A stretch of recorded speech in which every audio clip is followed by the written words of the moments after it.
Commander Jack Miller stood at the observation window of Frontier Station Apollo and watched the mining crews work on the asteroid field below. The station floated at the edge of human territory, far from Earth and far from the protection of the main fleet. 200 people called this place home. Most of them were civilians, miners, scientists, engineers, and their families. Jack had been a military officer once. He fought in the border wars against the pirates, but those days were behind him now. Station Apollo was supposed to be a peaceful assignment, a research and mining outpost, a place where families could build a new life among the stars. Dr. Lisa Hamilton walked into the command center carrying a data pad. She was the chief science officer and had been studying the unique mineral deposits in this sector for 3 years. Her hair was tied back in a simple ponytail, and she had dark circles under her eyes from working late nights. "Commander, you need to see this," she said. "The mineral samples from Sector 7 are unlike anything we've found before. The energy output is incredible." Jack took the data pad and scanned the information. How incredible! "Enough to power a small city for a year from a single kilogram," Lisa said. "If we can figure out how to harness it properly, this could change everything for the colonies." Carter, the security chief, entered the room. He was a big man with short gray hair and a permanent frown. He had only 12 security officers under his command. The station wasn't built for war. It had minimal shields and only basic defensive weapons. "Commander, we've got a problem," said. "Long-range sensors are picking up ship movements near the border, at least 15 vessels, maybe more." Jack felt a cold weight settle in his stomach.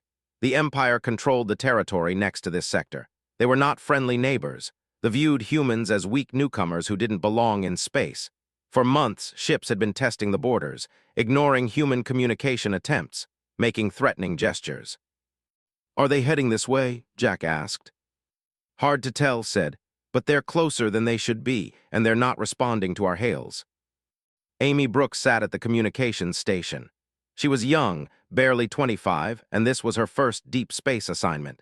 Her hands moved quickly over the controls as she tried to raise the ships on all frequencies. "Nothing, Commander," she said. "They're receiving our signals, but they're not answering." Jack made a decision. Send a message to Earth Command, tell them about the fleet movements, request updated orders, and ask about reinforcement schedules. "Yes, sir," Amy said. Lisa looked worried. "You think they'll attack us?" "I don't know," Jack admitted. "But we need to be prepared. Run a full diagnostic on the shields and weapons, make sure everything is working." "Already on it," said. The next few hours passed slowly. The mining crews continued their work, unaware of the potential danger. Children played in the recreation areas. People ate dinner in the mess hall and talked about ordinary things. Station Apollo was home to families. There were 32 children under the age of 12 living on the station. Jack sent his reports to Earth and waited for a response. But Earth was weeks away even at the fastest FTL speeds.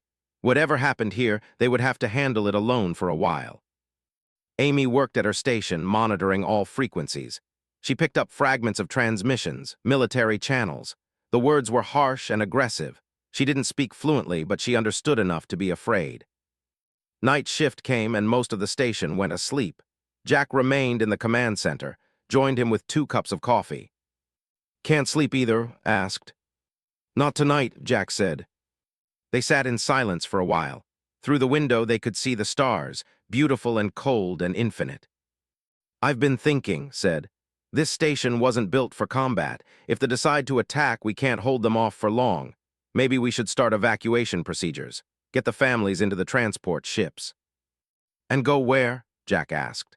"The nearest human colony is 3 weeks away. If they want to catch us, they will. At least here we have shields and some defensive capability."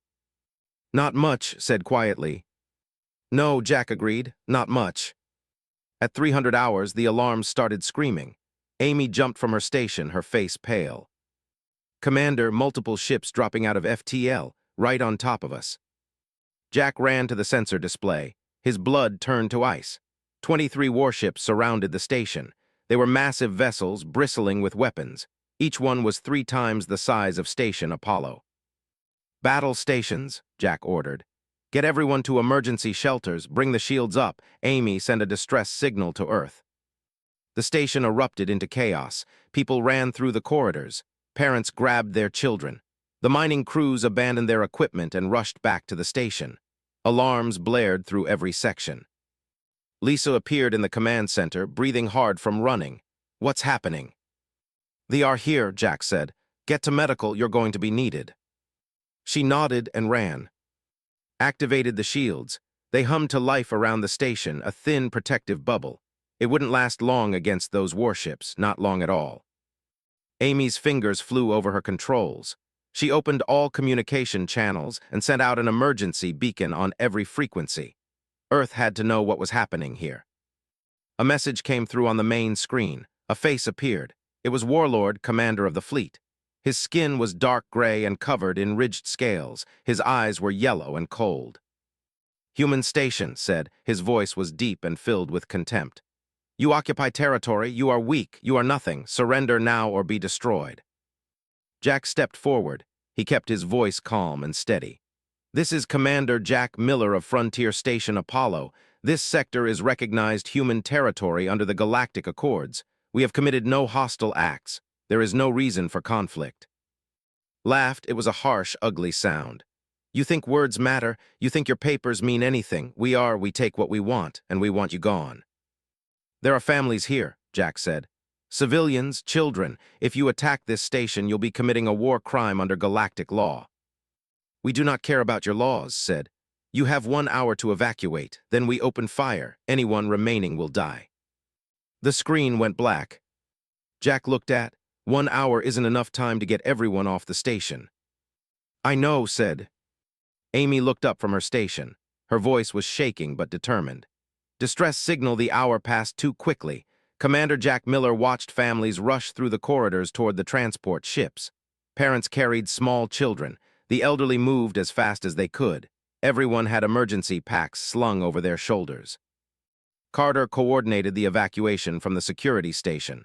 "Transport 1 is loaded. Launching now. Transport 2 at 80% capacity." "How many people are still on the station?" Jack asked. 147, said. His face was grim. "We only have 4 transport ships. They can't carry everyone." Jack made the hardest decision of his life. Priority to children and their parents. Everyone else stays. Amy Brooks continued sending distress signals. Her hands were steady now. Fear had given way to determination. If she was going to die here, she would make sure Earth knew what happened. On the flagship, Warlord watched the human evacuation efforts with amusement. Subcommander Vex stood beside him, looking less certain. "Warlord, perhaps we should reconsider," Vex said. "The Galactic Council will respond poorly to an attack on civilians. The humans may seem weak, but they have allies." Turned his yellow eyes on his second officer. "The Council talks, they do nothing, and the humans have no true allies. They are newcomers. Nobody will risk war to protect them." "But the distress signals." "Let them send signals," said. "By the time any help arrives, this station will be debris and we will be gone. The humans will learn their place. They will leave our space, and I will be rewarded for teaching them this lesson." Vex said nothing more. He had served under for 10 years and knew better than to argue. But he had studied the humans. They were strange. They came from a dangerous world and had fought each other for thousands of years before reaching the stars. They knew violence, perhaps too well. The hour ended. On Station Apollo, 63 people remained. Jack had ordered all non-essential personnel to evacuate. That left the command, crew, medical staff, and security forces. Dr. Lisa Hamilton refused to leave. She was needed in the medical bay. Jack opened a channel to the flagship. "Warlord, we have evacuated everyone we can. Please allow the remaining transports to leave. Then we will discuss terms." His face appeared on screen. "There are no terms, human, only consequences." The channel closed. 2 seconds later, the ships opened fire. The first volley hit the station's shields with devastating force. The entire structure shook. Lights flickered. Alarms screamed warnings about shield strength dropping. "Shields at 40%, shouted. "Return fire," Jack ordered. "Target their lead ships." The station's defensive weapons were pitiful compared to the warships. Small pulse cannons that were meant to scare off pirates, not fight a fleet. But they fired anyway. Bolts of energy streaked toward the vessels. The shields absorbed the hits easily. They didn't even slow down. Another volley slammed into Station Apollo. The shields collapsed. Direct hits began tearing through the hull. Section after section lost pressure. Emergency bulkheads slammed shut automatically, sealing off damaged areas. In the medical bay, Lisa worked frantically. The wounded started arriving immediately. A mining engineer with burns across his chest, a technician with a broken leg, a young woman bleeding from a head wound. "I need more supplies," Lisa shouted to her staff, "and someone get the surgery ready." The station shook again. More hits, more damage. The power grid was failing. Emergency lights came on, bathing everything in red. Coordinated the defense from his station. It was hopeless, but he kept fighting. His security teams manned the weapons until the very end. When one cannon was destroyed, they moved to another. "East section weapons offline," one officer reported. "Switch to west batteries," ordered. Amy kept transmitting. The communications array was still intact. Barely, she sent out everything: battle updates, casualty reports, a running account of the attack. Earth needed to know, someone needed to know. "Transport 3 is away," reported. "Transport 4 is taking fire." Jack watched helplessly as weapons targeted the fleeing transport ship. It was carrying 32 people, families, children. The transport exploded in a ball of fire and debris. Jack felt something break inside him. This wasn't war, this was murder. He opened the command channel. "All remaining personnel get to the core shelters. Abandon your stations, save yourselves." "Commander, we can't leave you," Amy said. "That's an order, officer." Amy stayed at her station. So did the rest of the command crew. If their commander was staying, they were staying. The bombardment continued. They were methodical, precise. They targeted the weapons first, then the power systems, then the life support. They wanted the humans to die slowly, to suffer. Lisa's medical bay took a direct hit. The explosion tore through 2 walls. 5 people died instantly. Lisa survived but was thrown against a bulkhead. Blood ran down her face from a cut above her eye. She wiped it away and kept working. 3 patients still needed her. The communications array finally failed. One last hit severed the connection. Amy's screen went dark. "Transmission ended," she said quietly. Jack looked at his crew. These good people who had stayed with him, who chose duty over survival. "It's been an honor serving with you," he said. Another explosion rocked the station. This one closer to the command center. The ceiling cracked. Sparks rained down from damaged circuits. Then the fire stopped. Jack checked the sensors. The enemy ships were pulling back, moving away from the station. "Why are they stopping?" Amy asked. Studied the tactical display. "They've destroyed our weapons, our power, our communications. We're not a threat anymore. They're leaving us to die slowly." Jack understood. They wanted to send a message. A station full of dead humans would be a warning to anyone else who thought about settling in this region.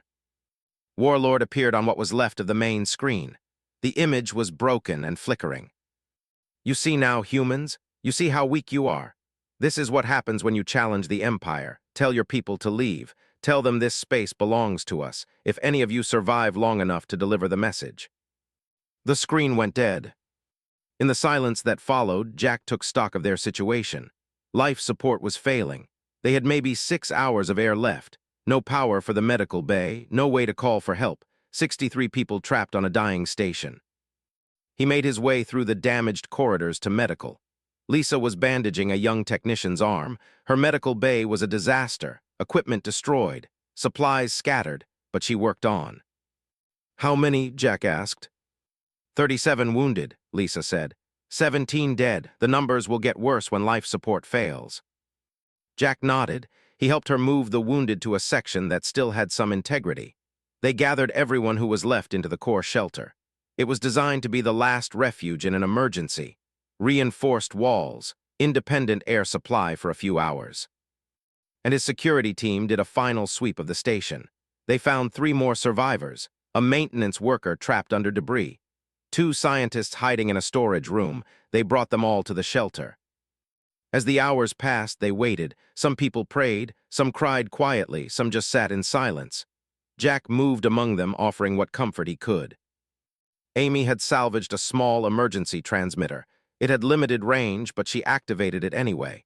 Maybe someone would hear. Maybe someone would come. "This is Frontier Station Apollo," she transmitted.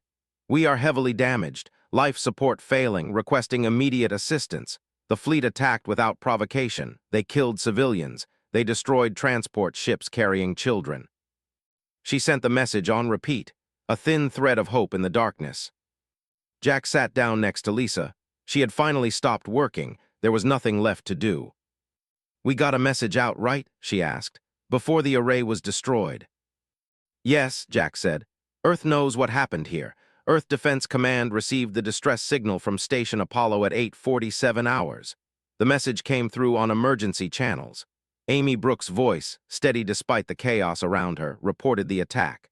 The transmission cut off abruptly when the communications array was destroyed. General stood in the command center, watching the message play for the third time. Around him, officers worked frantically to gather information and prepare responses. The mood was dark, angry. "How many casualties?" asked. An intelligence officer checked his screen.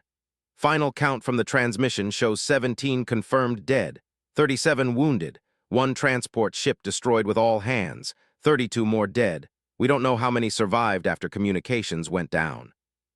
His jaw tightened, 49 dead, minimum, and most of them civilians, families. Admiral Helen Foster entered the room. She was a tall woman with iron gray hair and sharp blue eyes. She had commanded the Third Fleet for 6 years. Before that, she had fought in every major conflict humanity had faced since leaving Earth. "I heard," she said, "they attacked Apollo." "Without provocation," confirmed. "They gave them 1 hour to evacuate, then opened fire on the transports, killed children." Foster's expression turned to stone. "What are our orders?" Pulled up a holographic display of the region. "The Defense Council is meeting now. They'll debate, talk about diplomatic channels, Galactic Council intervention, all the usual procedures." "How long will that take?" "Too long," said. He looked at Foster directly. "How fast can your fleet be ready to move?" "We can launch in 4 hours," Foster said without hesitation. "But we need authorization. A military response to this could start a war." "We're already at war," said. "They just declared it. They attacked our people, our families. If we don't respond, every hostile species in the galaxy will think they can do the same." Foster nodded. "What about the Council? They'll try to stop us." "Let them try," said. "I'll handle the politicians. You handle make it clear what happens when someone attacks humanity." Admiral Foster returned to her flagship, the EDF Vengeance. It was the ship in the Earth Defense Fleet, built in secret over the past 5 years. The Galactic Council knew humans had warships. What they didn't know was how advanced those ships had become. Humanity had learned hard lessons from Earth's bloody history. Thousands of years of war had taught them how to build weapons, how to fight, how to win. When they reached the stars, they brought that knowledge with them. But they also learned when not to fight, how to appear weak, how to let potential enemies underestimate them. It was a strategy. Let the galaxy think humans were peaceful newcomers. Let them believe humanity was harmless. Then, when someone crossed the line, show them the truth. Captain Shaw met Admiral Foster in the briefing room. He was young for a captain, only 38, but he had proven himself in combat against pirates and raiders. His dark hair was cut military short, and his eyes were hard. "Admiral," he said, "the crew is ready. All ships report battle-ready status." "Good," Foster said. She activated the tactical display. 20 warships appeared in blue, the Third Fleet. "Our mission is simple. The attacked Station Apollo, killed civilians. We're going to make sure it never happens again." Lieutenant Sophie Martinez, the tactical officer, studied the display. "What are our rules of engagement?" Foster looked at each officer in turn. "We're not going there to negotiate. We're going there to send a message. The need to understand that attacking humanity has consequences." "Are we authorized to use lethal force?" Shaw asked. "We're authorized to do whatever is necessary," Foster said. "But remember what we're fighting for. Those people at Apollo, the families. We're better than we'll prove it." The fleet launched 4 hours later. 20 warships, including 5 heavy cruisers, 10 destroyers, and 5 support vessels. Each ship was equipped with weapons the Galactic Council had never seen.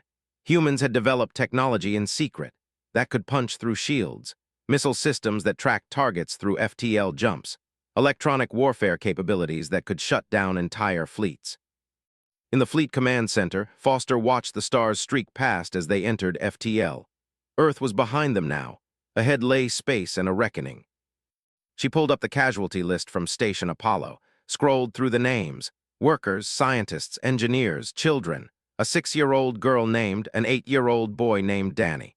They died because the thought humans were weak. That ended today. While the fleet traveled, the Empire celebrated. Warlord received a promotion and honors for his successful mission.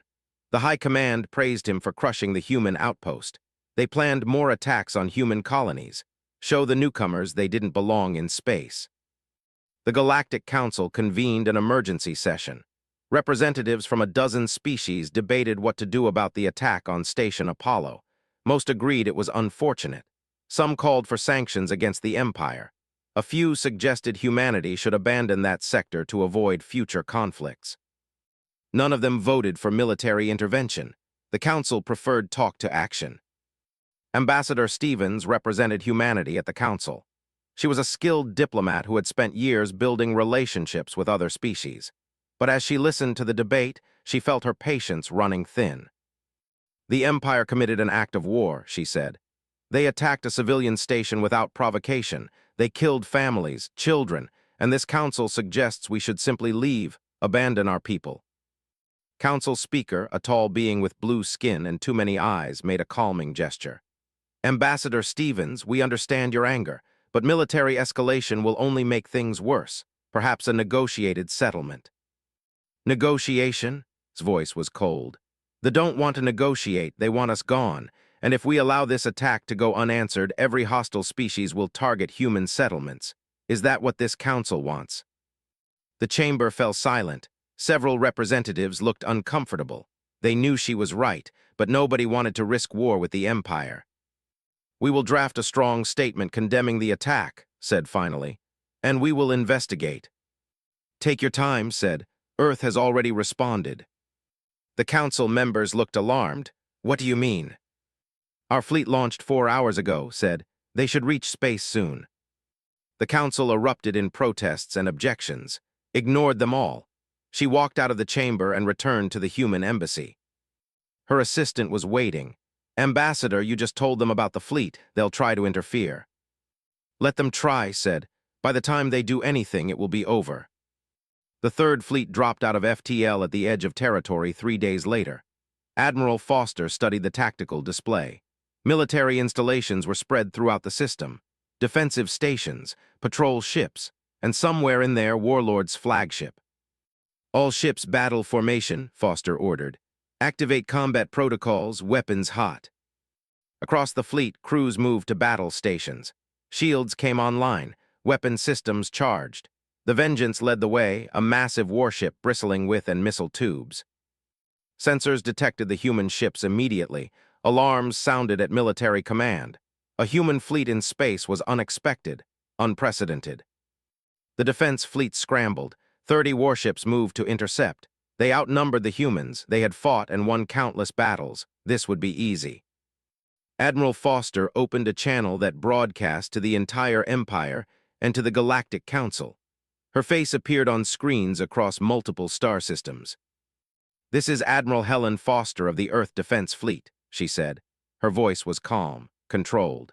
3 days ago, forces attacked Frontier Station Apollo. They killed 49 humans, including 17 children. This was not an act of war between militaries. It was murder of civilians. She paused, letting the words sink in. We are here to ensure it never happens again. What happens next is not negotiation. It is not a battle. It is a lesson, and the Empire will learn what it means to attack humanity. The channel closed. Captain Shaw looked at his crew. All stations ready. The defense fleet moved to intercept the human ships with confidence. 30 warships against 20. They had superior numbers. They had fought and defeated dozens of species. These humans would be crushed just like the Outpost. Admiral Helen Foster watched them approach on the tactical display. The ships moved in standard formation. Predictable. They relied on overwhelming firepower and thick armor. Good tactics against most species. But humans weren't most species. All ships execute pattern Delta, Foster ordered. The human fleet split apart. Ships that had been moving together suddenly scattered in different directions. They had expected a direct confrontation. Instead, the humans were everywhere at once. On the flagship, Commander watched in confusion. What are they doing? Why are they spreading out? Attempting to flank us, his tactical officer said.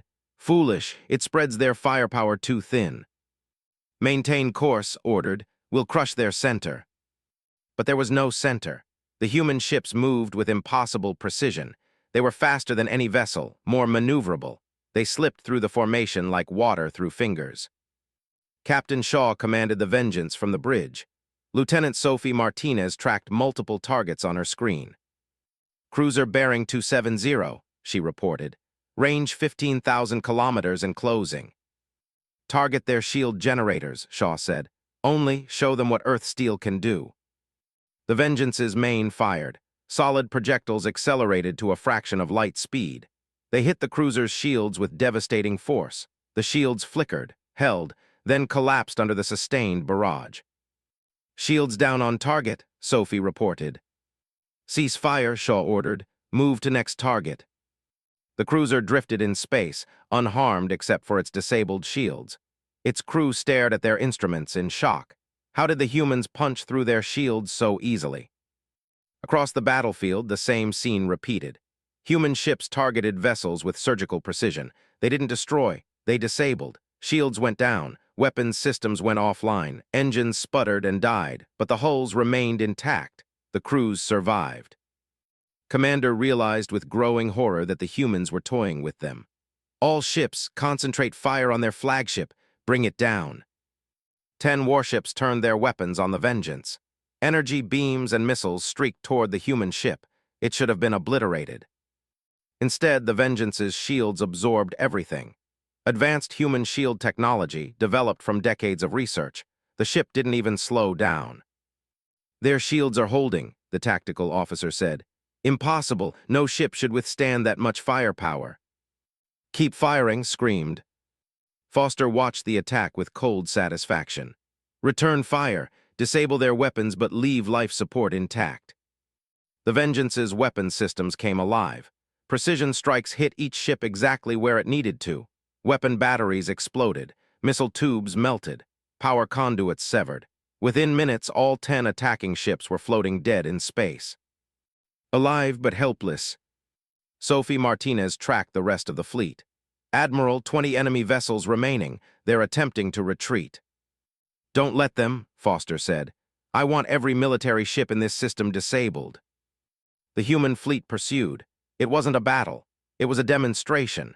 The humans showed capabilities the galaxy had never seen. Electronic warfare systems shut down communications. Precision weapons took out specific systems while leaving everything else intact. Missiles that could track through evasive maneuvers. Within 2 hours, every warship in the system floated helpless. Crews alive, ships intact, but completely unable to fight. Foster opened a channel to the High Command. This is Admiral Foster. Your fleet is disabled. Your orbital defense stations are offline. We have complete control of this system. But you'll notice something. We haven't killed anyone. Every crew member is alive. She let that sink in before continuing. 3 days ago, Warlord attacked Station Apollo. He killed our families, our children. We could do the same to you, right now. We could destroy every ship, level every installation, kill millions of your people. Foster's voice grew harder. But we won't, because we're not you. We're going to show you the difference between strength and brutality. She closed the channel. Captain Shaw, prepare the orbital strike package. Target the moon designated 7, the uninhabited one. Shaw checked his display. Confirmed, Admiral, no life signs, no installations, completely barren. Perfect, Foster said. Begin bombardment. The human fleet turned its weapons on the lifeless moon. But they didn't fire explosives. Instead, they used kinetic weapons. Solid projectiles moving at incredible speeds. Each impact released energy equivalent to a small nuclear weapon. But the impacts weren't random. They were precise, calculated, forming patterns. Sophie Martinez coordinated the targeting with mathematical precision. Thousands of strikes in specific locations. The fleet fired for an hour. The moon's surface glowed from the heat of impact. When they finished, there was a message carved into the moon's surface. Letters 100 kilometers tall, visible from orbit, visible from the planet, visible to every in the system. Never again. The words were burned into stone. They would last for a permanent reminder. Foster broadcast again, this time to the entire Galactic Council. Let this serve as notice. Humanity will not tolerate attacks on our civilians. We have the capability to destroy our enemies, but we choose restraint. We choose to be better. She highlighted the disabled ships. Every vessel in this system is intact, every crew member alive. We could have killed them all. We didn't. Remember that. Then she delivered the final message. We are here for Warlord, the commander who ordered the attack on Station Apollo. Turn him over for trial under galactic law, or we will come and take him. In the capital, panic spread through the high command. They had believed humans were weak, believed they could be bullied. Now they watched their entire military fleet floating helpless in space while a message blazed from the moon's surface. The Council of Warlords convened in emergency session. They argued. Some wanted to fight. Others saw the truth. They couldn't fight. The humans had proven they could destroy the Empire whenever they wanted. We must give them, one warlord said. We have no choice. If we surrender him, we look weak, another protested. We are weak, the first warlord shouted. Compared to the humans, we are nothing. They disabled our fleet in hours. They could burn our cities from orbit, and they're choosing not to. We should be grateful. The vote was close, but survival won over pride. Warlord was arrested and brought before the council. He still didn't understand. This is wrong. I followed orders. I crushed the human outpost. You started a war we cannot win, a council member said. You killed their children, and now you will answer for it. Was transported to a small shuttle and sent toward the human fleet. He raged and threatened, but it didn't matter. Admiral Foster watched the shuttle approach. Captain Shaw, secure the prisoner, full military escort. Yes, Admiral, Shaw said. What about the rest of the fleet? Foster looked at the disabled ships. Send repair drones, help them restore power and life support. We disabled them, we'll help them recover. Show them we meant what we said about being better. Human crews worked alongside crews to repair the damaged systems. They were silent, ashamed. They had killed families. The humans could have killed them, should have killed them, but instead they helped. It was a lesson more powerful than any weapon. Council speaker contacted Foster directly. Admiral, the Council demands you withdraw immediately. This military action was unauthorized. The Council can demand whatever it wants, Foster said calmly. But Earth doesn't need permission to defend itself. Station Apollo was attacked. We responded. If the Council doesn't like it, maybe it should have acted sooner. You've destabilized the region, protested. No, Foster said. We've stabilized it. Every hostile species in the galaxy just learned what happens when you attack humanity. They learned we can fight. And more importantly, they learned we choose not to when given a choice. That's real strength. She ended the transmission. Across the galaxy, other species watched what happened. The humans had revealed capabilities nobody knew they possessed. But more shocking was what they didn't do. They could have killed. They chose mercy. Some species saw weakness in that mercy. They were wrong. The human fleet arrived at Station Apollo 4 days after the attack. Admiral Helen Foster stared at the wreckage on her display. The once-proud station was torn apart, sections exposed to vacuum, hull breaches everywhere. It looked dead. Scan for life signs, Foster ordered. The sensor officer worked his console. Seconds felt like hours. Then his face showed relief. Admiral, I'm reading 43 life signs, concentrated in the core shelter, weak signals but alive. Foster felt tension she didn't know she was carrying drain away. Send rescue teams immediately. Medical teams on standby. I want everyone off that station within the hour. Captain Shaw led the rescue operation personally. He took a shuttle with 20 rescue specialists and medical personnel. They docked with what remained of Station Apollo's main airlock. The station interior was dark and cold. Emergency lights provided bare illumination. The rescue team moved through corridors filled with debris and damage. They found the core shelter deep in the station's center. Commander Jack Miller sat with his back against the wall. He was exhausted. They all were. 4 days breathing recycled air. 4 days not knowing if rescue would come. When the shelter door opened and he saw human military uniforms, he almost cried. Commander Miller, Shaw said, Captain Shaw, Earth Defense Fleet, we're here to get you out. Jack stood on shaky legs. My people, get them out first. We're getting everyone out, Shaw promised. The rescue teams worked quickly. Medical personnel assessed each survivor. Dr. Lisa Hamilton had kept people alive through skill and determination, but many needed immediate treatment. Burns, broken bones, radiation exposure from damaged sections. Amy Brooks was still at her emergency transmitter. She had kept broadcasting the entire time. When a rescue specialist told her she could stop, she just nodded and collapsed from exhaustion. Carter helped carry the wounded to the shuttles. His security team had stayed at their posts for 4 days. Now they could finally rest. Within 2 hours, all 43 survivors were aboard the rescue ships. The medical bay of the Vengeance became a temporary hospital. Real doctors took over from Lisa. Real equipment replaced the makeshift supplies. Foster visited the medical bay. She found Jack Miller sitting on a bed, bandaged but refusing to lie down. "Admiral," he said, "thank you for coming." "We should have been here sooner," Foster said. Jack shook his head. "You came, that's what matters. Did you get them? We disabled their entire fleet," Foster said. "And we have Warlord in custody. He'll stand trial for what he did here." Jack looked at her with hollow eyes. 17 people died when they attacked, 32 more when they destroyed Transport 4. 49 dead, Admiral, including children. "I know," Foster said quietly. "We carved a message into a moon. Never again, we meant it." Over the next week, the survivors were transported back to Earth. They received full medical care and counseling. The families of the dead were, memorial services were held. The Galactic Council convened again. This time, the mood was different. Council Speaker called the session to order. "The human military action in space has created a situation that requires our attention," began. Ambassador Stevens stood. "The situation that requires attention is the unprovoked attack on Station Apollo. The murder of 49 humans, that's what we should be discussing." A representative stood. His species had sent him to make amends. "The Empire acknowledges the attack was wrong. We have removed those responsible from command. We offer formal apologies and reparations."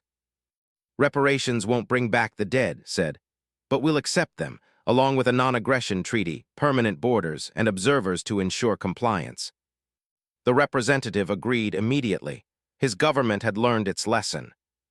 Other species spoke. Some criticized humanity's military response. Others supported it. The debate went on for hours. Finally, called for order. "The Council recognizes that humanity acted in self-defense. However, the display of military force was concerning. We request full disclosure of human military capabilities." Smiled coldly. "With respect, Speaker, no, humanity will not disclose our full capabilities, just as other species keep secrets. But we will say this. What you saw at was restraint. We could have destroyed their fleet. We didn't. We could have bombarded their planet. We didn't. We showed them mercy." She looked around the chamber. "Every species here should remember that. We have the power to destroy. We choose not to. But if anyone attacks our civilians again, our families, our children, they will learn what happens when human restraint ends." The chamber fell silent. The message was clear. The Council voted to condemn the original attack. They established new protocols for territorial disputes, and they quietly began treating humanity with more respect. Warlord stood trial under galactic law. The evidence was overwhelming. His own communications, tactical records, survivor testimony. He was convicted of war crimes and sentenced to life imprisonment. During his trial, prosecutors presented footage of the attack. When the transport ship full of families exploded, several council members looked away. The delegation sat in shame. Showed no remorse. "I followed my orders," he said. "I did what any commander would do." "That's exactly the problem," the judge said before sentencing him. 6 months after the attack, construction began on a new station, Apollo. It would be bigger, better defended, but it would also be a memorial. Admiral Foster attended the dedication ceremony. So did all 43 survivors. They gathered at the site where the old station had been destroyed. Commander Jack Miller gave a speech. 49 people died here. They died because someone thought humans were weak, thought we wouldn't fight back. They were wrong about the fighting, but they were also wrong about us in another way. He gestured to the memorial wall. names carved in stone. These people died for being in the wrong place when evil men made evil choices, but Earth's response wasn't just about revenge. It was about justice. We showed the galaxy that humans can fight, but more importantly, we showed them we fight for something, for our families, for innocent lives, for the principle that the strong should protect, not prey on the weak.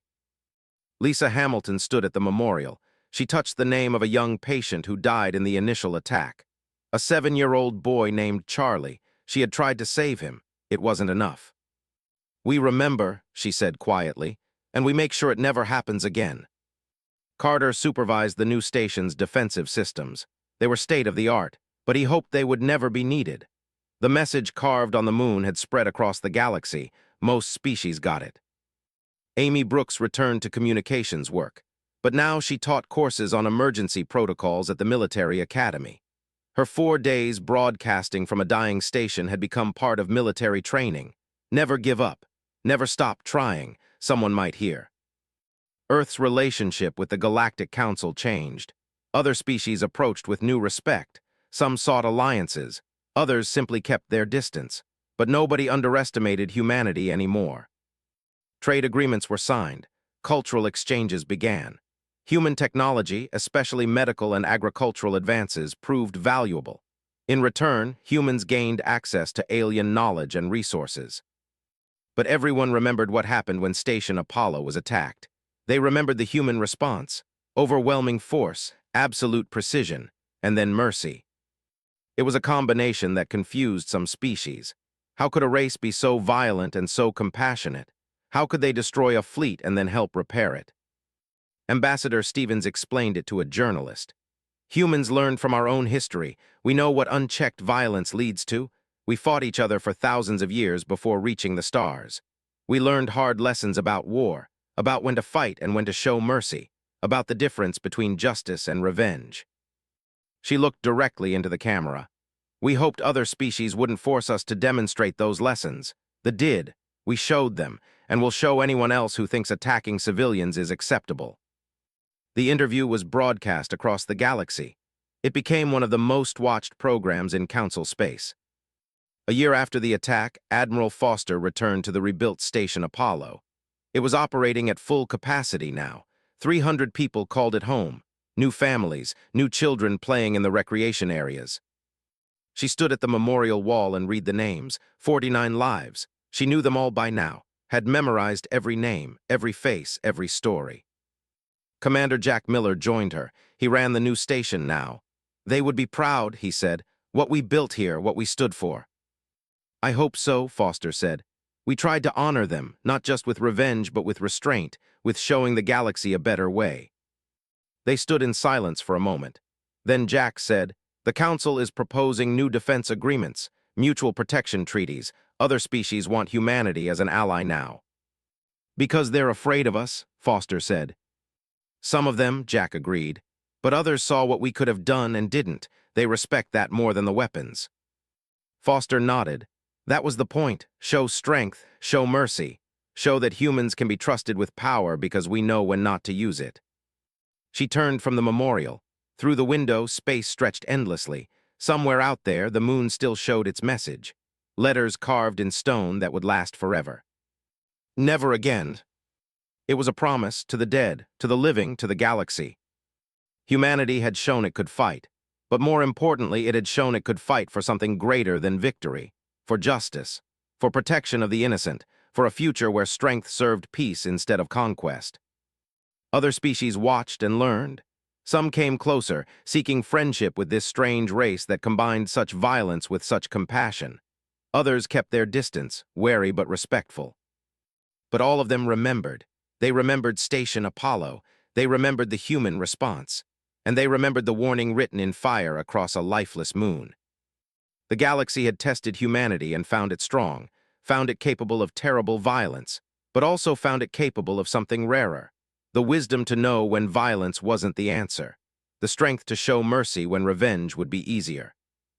And that made humanity more dangerous than any weapon, because true power isn't just the ability to destroy, it's the ability to choose not to. They learned that lesson. The galaxy learned that lesson. and Station Apollo stood as a monument to both the cost of testing humanity and the hope that others wouldn't make the same mistake. In the memorial garden, a simple plaque bore the final words. Here stood those who died defending home and family. Their sacrifice taught the galaxy what it means to challenge humanity. Not our weapons, not our technology, but our commitment to justice, our protection of the innocent, and our choice to be better than our enemies even when we have the power to be worse. We are human. We remember. We honor. We endure. And among the stars, humanity continued its journey, stronger for the test, wiser for the pain, and determined that the warning written in fire would never need to be written again. Others understood. The humans were more dangerous precisely because they could show restraint. They had the power to destroy and the wisdom to know when not to use it. The Third Fleet remained in space for 3 more days, making sure their message was understood, making sure the repairs were complete, making sure the galaxy knew humanity would defend itself. Then they prepared to return home, but first they had one more stop to make. Station Apollo was still drifting, still damaged, but Amy Brooks' emergency transmitter was still broadcasting, still sending that thin thread of hope into the darkness. And finally, help was coming. Weapons locked and ready, Sophie Martinez reported. Shields at maximum, all systems green. Then let's teach them, Shaw said. The human fleet surged forward, and the galaxy would never look at humanity the same way again. Good, Lisa said. Someone needs to answer for this. In the cold void of space, the wreckage of Station Apollo drifted. The fleet had jumped away, celebrating their victory. They had crushed the human outpost, taught the weak newcomers a lesson. But far away, moving through the darkness at impossible speeds, Earth's response was already coming. And it would not be what they expected. Commander, Earth will know what happened here. Jack nodded. He opened the station-wide channel. This is Commander Miller. All personnel proceed to evacuation stations. Families with children get priority on transport ships. Move quickly but stay calm. We're going to get through this. But as he looked at the 23 warships surrounding them, Jack wasn't sure if that was true. The clock started counting down, 59 minutes until the opened fire.